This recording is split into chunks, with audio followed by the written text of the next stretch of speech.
Muito bem, estamos de volta com o Jornal Imigrantes. Mais uma vez, boa tarde para você. Muito obrigado pelo carinho da sua audiência. Mais uma vez, temos a grata satisfação de receber a psicóloga doutora Viviane Mota, a quem nós agradecemos por ter aceito o nosso convite. Boa tarde, doutora. Boa tarde, Elvis.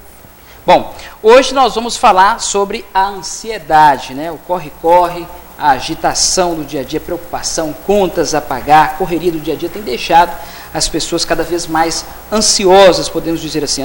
A ansiedade é um mal que vem afetando cada vez mais a população, a vida das pessoas. Entenda agora como que a ansiedade passa a ser um problema de saúde. Por isso nós chamamos a profissional para falar a respeito. Doutora, o que é a ansiedade?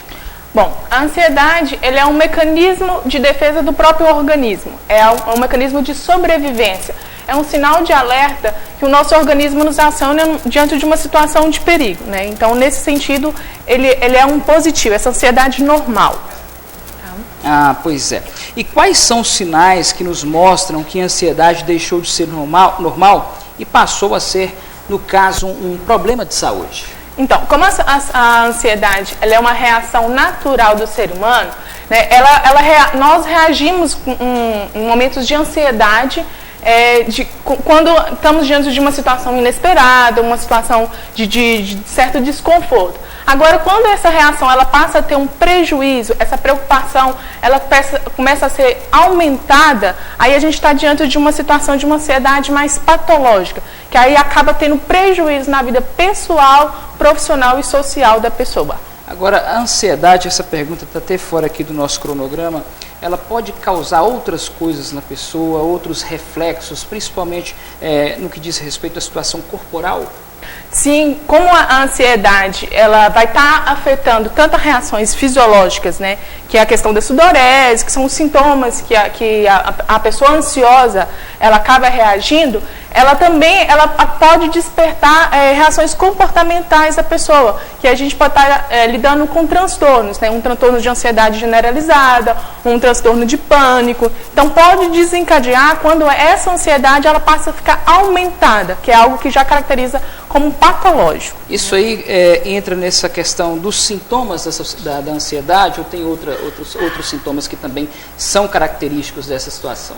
Sim, a ansiedade ela tem sintomas que são próprios dela, né? Essa inquietude, essa irritação, que são sintomas que são normais, a sudorese, a dor de barriga, né? Esse friozinho na barriga, o comer impulsivamente, são sintomas que são característicos de uma ansiedade. Agora, quando ela começa a ser aumentada, o prejuízo, a preocupação, ele é demais, aí já é patológico, que são casos que pode desenvolver casos de transtornos, que foi o que a gente falou, né? Que aí é um caso mais patológico, que tem que ter acompanhamento médico mesmo. Doutor, então, pelo que eu notei, todos nós somos acometidos de uma certa dose de ansiedade, né? Porque a questão do frio da barriga, sempre que a gente vai participar de alguma coisa, vai participar de um programa ao vivo, vai ministrar uma palestra, entre outras situações, então aquilo ali é uma característica da ansiedade.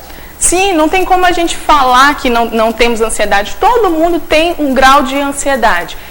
Quando ele é acentuado, que ele já é algo patológico. Agora, essa ansiedade ela é até saudável, porque ela nos sinaliza que a gente está diante de uma situação inesperada, de uma situação nova, de um desconhecido, que é esse friozinho na barriga que normalmente a gente sente quando a gente está numa entrevista de emprego, vai fazer uma prova. Agora, quando isso passa a trazer prejuízos para a vida pessoal, social e profissional da pessoa, aí é necessário um acompanhamento. Pois é, e quando a ansiedade pode aparecer?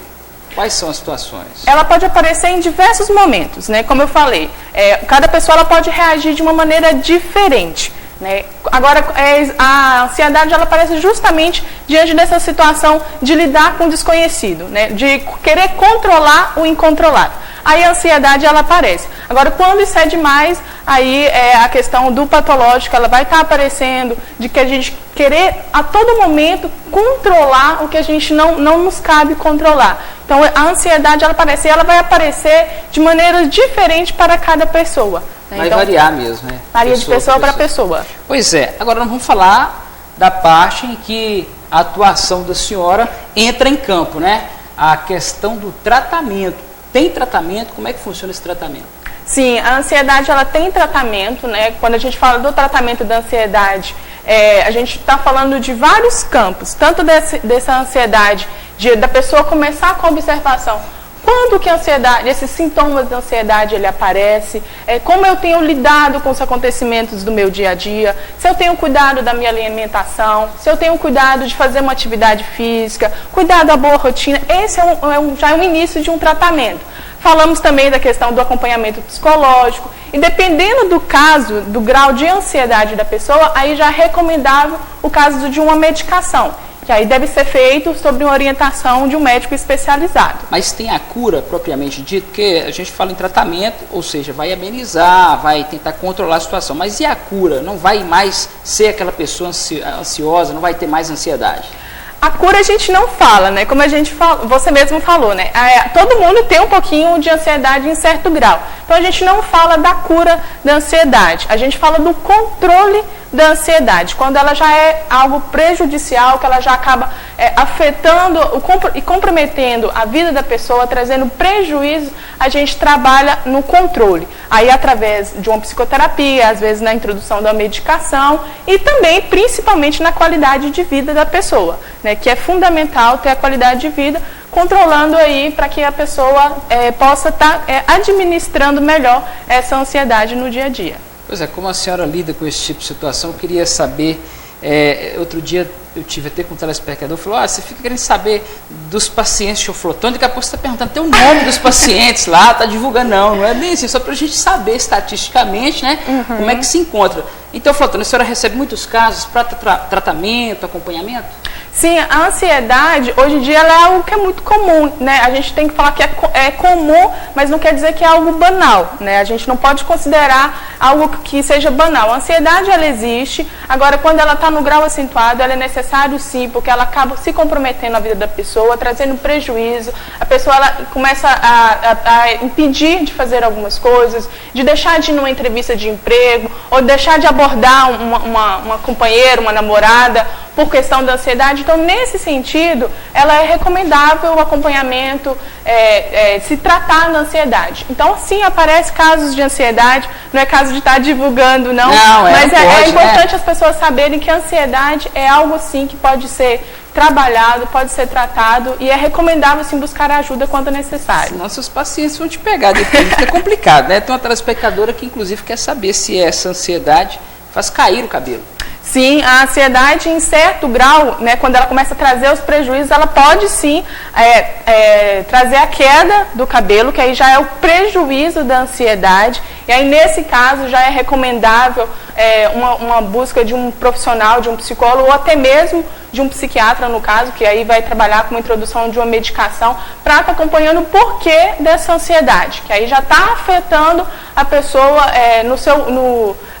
na sua vida, né? Que aí não só a queda de cabelo, mas começa com uma queda de cabelo, mas aí acaba prejudicando no sair de casa, porque já emocionalmente acaba afetando a autoestima, então afeta em vários aspectos. Então, nesse caso, a ansiedade já está prejudicando, então é recomendável... Eu estou vendo a minha amiga mamãe Nájera ali, que está... 7º mês, ou Nájera? 5º mês. A ansiedade para as grávidas, traz alguma... prejudica de alguma forma? Como é que é essa situação nesse caso? Existem até algumas pesquisas que falam que a mulher ela tende a ser mais ansiosa, né? Até por alguns fatores genéticos e até pela própria cultura. Na gestação, a mulher ela tende sim a ficar um pouco mais ansiosa porque também está lidando com essa situação nova, é a maternidade, é uma mudança tanto de corpo, de mudança de vida, então são várias responsabilidades que a ansiedade ela pode estar aparecendo sim. E aí é importante que a mamãe se cuide, porque a criança ela vai estar absorvendo também os estados emocionais que a mamãe vai estar se encontrando. Então é importante cuidar sim, para que não afete tanto aí. Doutora Viviane, mais uma vez, esclarecedora a sua entrevista, muito obrigado por dividir conosco seus ricos conhecimentos, parabéns pelo profissionalismo e... futuramente, quem sabe na semana que vem, a senhora vai retornar aqui para falar de um outro assunto que é de interesse da coletividade, as pessoas que têm sugerido. Aproveite para suas considerações finais e também para divulgar o trabalho da psicóloga Viviane Mota, agora nas redes sociais. Eu que agradeço mais uma vez a oportunidade de estar aqui, é sempre um prazer poder compartilhar e convido você, telespectador, para curtir aí a página Psicóloga Viviane Mota, sempre que quiser pode estar sugerindo temas, dando dicas, que a gente vai estar aí sempre que possível, ajudando e participando com vocês. E eu agradeço mais uma vez aí pela oportunidade. Muito obrigado, boa tarde. Boa tarde. Vamos a um breve apoio cultural, daqui a pouco eu volto com mais informações no Jornal Imigrantes.